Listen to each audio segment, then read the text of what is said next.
So how do you take something like a root vegetable, something people eat all the time, and turn it into a fancy global snack brand?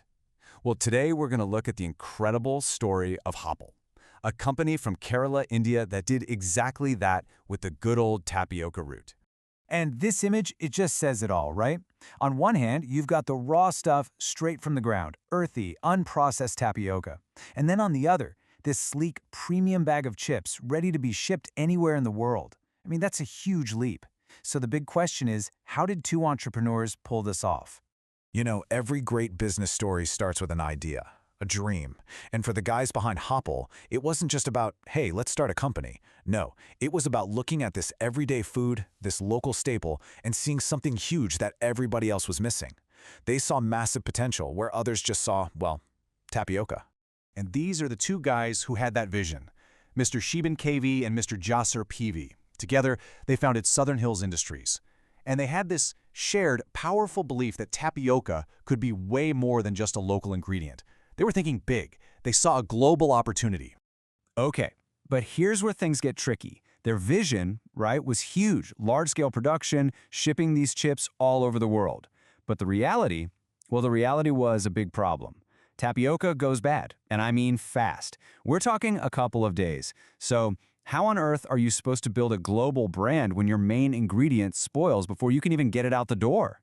And this one problem, the whole perishability thing, it wasn't just a single issue. Oh no.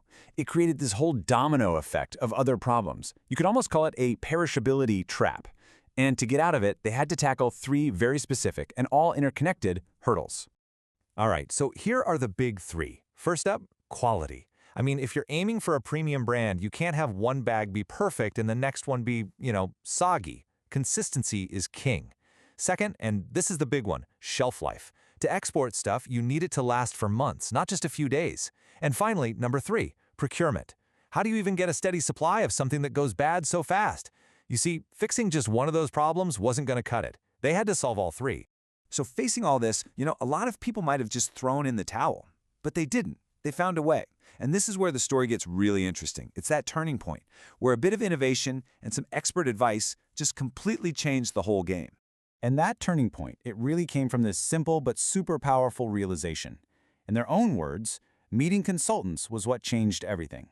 They basically admitted, hey, we've hit a wall. We don't have all the answers. So instead of quitting, they made a really smart move and went looking for specialists. It's that classic business lesson, right? Know what you don't know. And that search for experts led them right here. The answer wasn't just some friendly advice. It was actual, specific technology from the Central Tuber Crops Research Institute, the CTCRI. This was the game changer. It was a whole set of processing methods made just for tuber crops like tapioca, methods that could finally solve their big problems with preservation and quality. So now you can see the path forward, right? It's pretty clear. Step 1, expert guidance points them to the right tool. Step 2, they adopt that CTCRI technology, and that lets them completely redo their entire production process. And the result? Boom, a standardized system that makes every chip perfect and, crucially, a much, much longer shelf life. Long enough for global export. They were finally out of that perishability trap.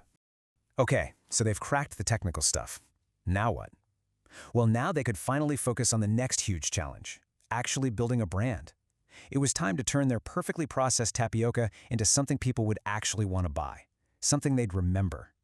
And here it is, the result of all that work, HOPPLE Eatapioca. This is a perfect example of what we call value addition. They took a cheap, raw ingredient and, by using innovation and smart branding, they turned it into a high-quality product ready for the international market. See, they weren't just selling tapioca chips anymore. They were selling an experience. And this is how they deliver on that premium promise. Behind that fancy packaging is a really serious, state-of-the-art facility. We're not talking about a little kitchen operation here. This is a high-tech production line built for one single purpose, making sure the quality and consistency of the HOPPLE brand is perfect in every single bag. So you're probably wondering, did all this effort and investment actually pay off? Well, let's talk numbers. 3 crore rupees. Now, to put that in perspective, that's about 30 million rupees, or roughly 360,000 US dollars. And that's their approximate turnover per year.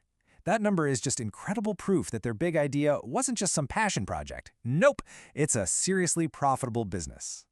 It's also worth mentioning that they got some help along the way from the government's ESS subsidy scheme, which is a program designed to help entrepreneurs do exactly this kind of thing, build and grow. And the way they bring in that money is really smart. They don't put all their eggs in one basket. They sell directly to people, they work with big buyers like hotels or companies, they're in local stores, and they're online. By spreading out like that, they've built a really stable business that's ready for long-term growth. So, let's recap. They beat the technical problems. They built a successful brand in India, but their vision was always bigger. Their journey might have started in Payyanur, but their destination has always been the entire world. And their vision is as bold as it is simple. They want to be the #1 tapioca chip brand on the globe. And they've got a plan. The very next step is to start exporting way more, expanding from their home in Kerala to huge markets like the USA, Europe, and the Middle East. So yeah, the HOPPLE story is just this fantastic mix of innovation, passion, and really smart thinking. And it kind of makes you wonder, doesn't it? What other local treasures are out there, maybe right in our own communities, just waiting for the right idea to take them global?